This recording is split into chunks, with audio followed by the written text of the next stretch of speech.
ভাই যে এই যে একটা ছোট্ট তরমুজ বের হয়েছে, তো এটা এখানে থাক, কারণ এই এটার তলায় একটা কাপড় পেতে দিলাম, কারণ এই সিমেন্টটা প্রচণ্ড গরম, তো দেখি হলে ওখানেই হবে। খুব খুশি না সিয়ান?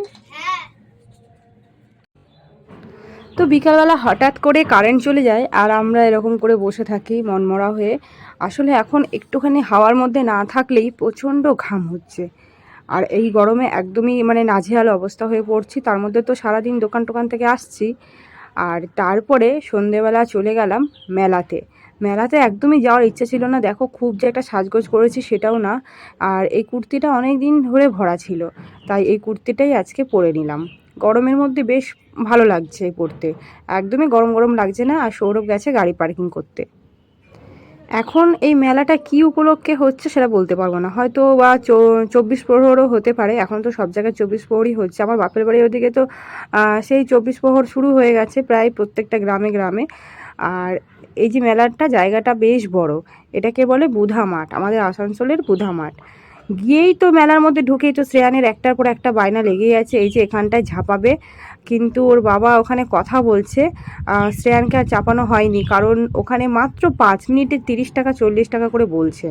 5 মিনিট পর যখন শ্রেয়ানকে নামিয়ে দেওয়া হবে তখন শ্রেয়ানের যথেষ্ট মন খারাপ করবে, সেই কারণে সৌরভ কিন্তু ওকে আর চাপায়নি। বাচ্চাদের অনেক কটা খেলনার এখানে জিনিস আছে, তো তারপরে দেখা যাক কোনটাতে ওকে চাপানো হবে। মেলাতে গেলেই এই একটা বায়নাও লেগেই থাকে। ফাটালি একটা আইটেম রাখ হ্যাঁ ওটা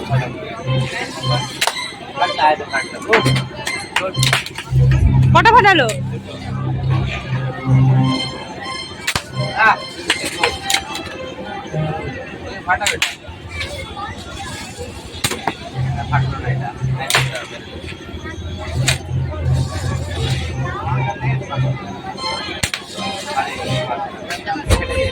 হয়ে গেছে 5টাতে 20 টাকা শেষ।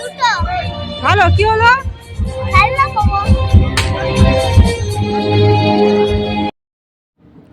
টার্গেট করে বেলুন ফাটানোর পর এরপরে শ্রেয়ান আসে, এই যে এই জিনিসগুলোকে যে কী যে নাম বলে ভগবান জানে, মনে পড়ছে না।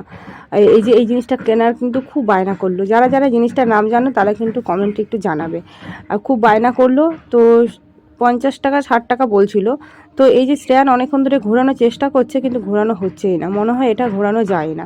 তো সৌরভ একটু চেষ্টা করতে করতে দেখো ওটা কিন্তু হঠাৎ করে ভেঙে যায়। আর ভেঙে যাওয়ার পর প্রচণ্ড মনটা খারাপ হয়ে যায়, যে যে দোকানদার সেও কিন্তু এই জিনিসটা ঠিক করতে পারছিল না। আর সৌরভ বারবার বলছিল যে কি হলো, এটা ঘুরছিল না কী কারণে। তো দোকানদারও অনেক চেষ্টা করার পর আর সেটা লাগাতে পারিনি। আমরা ভেবেছিলাম অন্য কোনো জিনিস নেব, কিন্তু অন্য কোনো জিনিস আর সেটা পছন্দে আসছিল না সেরকম, সেজন্য অন্য কোনো জিনিস আর নেওয়া হয়নি। যদি এটাকে ঠিক করে দিত তাহলে হয়তো এটাই আমরা নিয়ে নিতাম। আর শ্রেয়ানের তো প্রচণ্ড মন খারাপ হয়ে গেল যেহেতু এটা ভেঙে গেছে, আর ও এই জিনিসটা নিতে পারলো না। আর আমি তো দাঁড়িয়ে দাঁড়িয়ে ওদের তামাশা দেখছি আর আইসক্রিম খাচ্ছি। মেলায় যাব আর আইসক্রিম খাবো না সেটা তো হতে পারে না। আমার কিন্তু নিজের জন্য কোনো কিচ্ছু কেনার নেই, কারণ আমি যখন কিছু কেনার থাকে আমি বাজারে চলে যাই, আমাদের আসানসোল বাজারে, সেখানে মনের মতো জিনিস কিনে নিই। তারপরে শ্রেয়ানের পছন্দের খাবার দিই জিলিপি। জিলিপি খেতে শ্রেয়ান প্রচণ্ড ভালোবাসে, তো দুটো জিলিপি 5 টাকা করে 10 টাকা ওর বাবা কিনে দেয়, সেই জিলিপিটাই খাই। আর এই হরেক রকম 20 টাকার মালে একটা জলের বোতল কিনে দিই। তো জলের বোতল কিনতে না কিনতেই চোখে পড়লো এই যে এখানে জলেরও ব্যবস্থা করা আছে। তাই সৌরভকে বললাম, জল তো আমরা একদমই আনতে ভুলে গেছি। তাই সৌরভ বোতলটাকে ভালো করে ধুয়ে একটু 1 বোতল জল নিচ্ছে। আসলে মিষ্টি খাওয়ার পর একটু জল খেতে ইচ্ছা করে।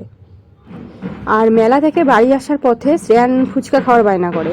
আর ও তো টক জলের ফুচকা খায় না, ওই সেই আলু দিয়ে চাটনি দিয়ে ঘুগনি দিয়ে যে ফুচকাটা হয় সেটা পছন্দ করে। বাড়িতে জল দেওয়া ভাত ছিল, তার জন্য কিনে নিলাম চপ। আর এই দেখো চপ কিনে নিয়ে চলে এসেছি, একটা হচ্ছে আলুর চপ আর একটা হচ্ছে চিকেন চপ।